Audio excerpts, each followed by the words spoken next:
कारम आँख का तिरछापन, भेंगापन और आँख का चश्मा जिसका ठीक हुआ, उसको क्या औषध दी गई थी, इस पर आज चर्चा करते हैं। हालांकि पेशेंट मेरे सामने बैठा है, लेकिन मैंने आग्रह ही नहीं किया कैमरा पर आने का।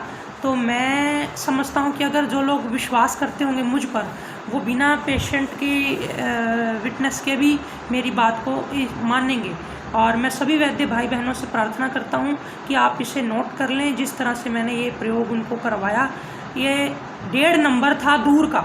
और कितना पुराना नंबर था, कितने साल पुराना? 1 साल पुराना था। और उसमें दूर का नंबर था और साथ में तिरछापन था, आँख टेढ़ी जाती थी।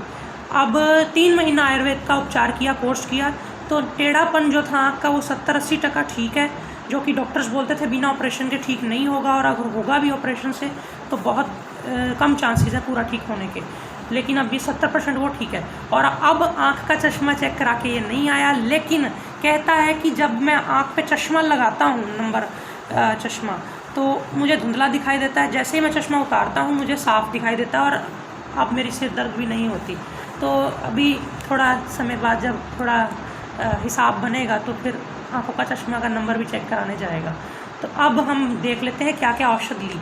सबसे पहले 5-6 नग बादाम लिए, पिशोरी बादाम, देसी बादाम छोटे वाला, और उसको रात को पानी में भिगोया, सुबह उसको छील लिया, छिल के फेंक दिए। बादाम की गिरी को खरल में कूटा, जब वो चटनी बन गई उसमें काली मिर्च 3 दाने डाले, वो भी पाउडर, उसको पूरा पीस दिया, चटनी बना दी। अब इसको दूध में उबालना, 1 गिलास दूध में, जितना पच जाए दूध उतना ले लीजिए, थोड़ा दूध में पानी मिला लें, और फिर इसमें सारी चीज़ें डाल कर, बादाम और काली मिर्च डाल के उसको उबालें धीमी आंच पे। ध्यान रहे पानी इसलिए मिलाना है कि दूध ना जले, और जब पानी थोड़ा सूख जाए फिर उसको पी लेना है, और उसका सारा बादाम और काली मिर्च का वो घोल खा लेना है। इसमें मिश्री मिला सकते हैं। ये 3 महीने लगातार लिया, ठीक है ना? 3 महीना लिया। और फिर साथ में गाय का घी रात को आँखों में 2-2 बूंद डाला, उसके बाद फिर आँखें नहीं खोली। और इसके अलावा आमल की रसायन आधा चम्मच, सप्तामृत लोह की 1 गोली, और बीच बीच में कभी हमने थोड़ा समय सारीवादी वटी भी ली थी 1 गोली। तो ये 3 चीज़ें लेकर के शहद मिला लेना है आधा चम्मच, घी जो था गाय का वो 2 चम्मच, इसमें बराबर नहीं मिलाना होता घी शहद। कभी हम घी को ज़्यादा रखते हैं, कभी शहद को। यदि पेशेंट कफज प्रकृति का है तो शहद ऊपर रखते हैं, यदि कफज वातज प्रकृति का, पित्तज प्रकृति का है, खुश्क ड्राइनेस है आँखों में, फिर हम घी को ज़्यादा रखते हैं। तो यहाँ मैंने घी ज़्यादा रखवाया था, 2 चम्मच, शहद आधा चम्मच, पर इसको मिला करके सारी चीज़ों को चटाया, ऊपर से दूध पिया गुनगुना। हालांकि आमल की रसायन के साथ कई लोग पूछते हैं दे सकते हैं नहीं, तो इसमें मैंने कई ग्रंथों में कंफर्म किया था तो लिखा था दे सकते हैं, तो मैंने फिर इसलिए दिया बड़ा सोच समझ के।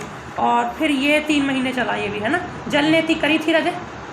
जलनेती क्या नहीं करी? जलनेती नहीं करी, चलो कोई बात नहीं।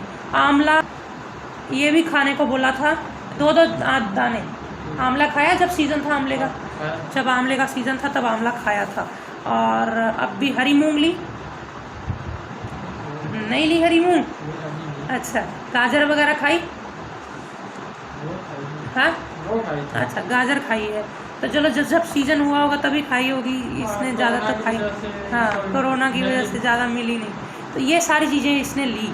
और 3 महीने बाद अब ये कह रहा है कि इसका जो तिरछापन है 70% ठीक है, और जो आँख का धुंधलापन था या जो चश्मा लगा के दिखता था वो बिना चश्मे के सही दिखता है।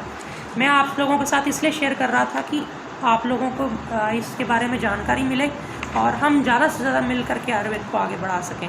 आने वाले समय में इस पर जो अगर पूरा 100% जब ठीक होगा तो मैं इसको रिक्वेस्ट भी करूँगा कि अपने सामने लाइव बैठ करके वीडियो से आपके साथ बात भी करेगा।